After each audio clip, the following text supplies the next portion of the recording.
laukia rimtas ir stiprus varžovas. Tai Stambulo Galatasaray, kuris, kaip žinome, iš 4 rungtynių paskutinių vienas yra laimėję ir paskutinės. Tai jie taip emociškai pakylėti lauks mūsų atvykstant ir su noru, žinoma, nugalėti.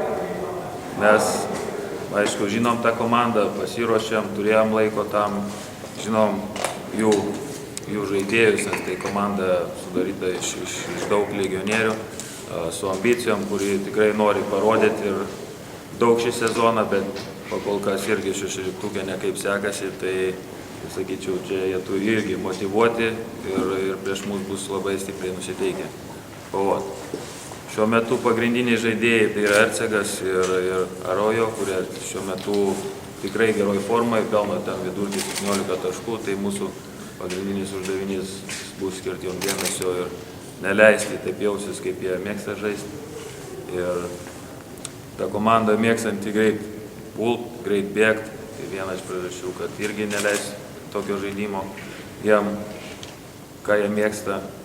Ir, sakyčiau, mes irgi tuo pačiu turim jau sugrįžtantį ir Martyną Pocių, kuris jau žaidė paskutinės rungtynės, tai mums jo indėlis irgi bus svarbus, jo aštrumas, jo pataikymas, reikalingi jo metimai, tai, sakyčiau, mums tikrai daug padės. Jasikevičius šiuo metu dar negalės, jis lieka čia, bet jau greitų laikų man kitom rungtynėm mes tikimės jau matyti. Tas pralaimėjimas Neptūnui, sukrėtė kažkaip komandą, kaip psichologiškai dabar? Kiekvienas pralaimėjimas yra sukrėtimas. Mes ir kai Lokomotyve pralošėm, džiaugsmo neprideda, visą laiką mes stengiamės, kovojam iš visų jėgų.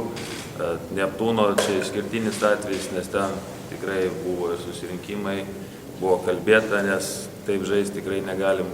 Yra žaidėjų, kurie gal skirsto čia Eurolyga, LKL-as, dar čia.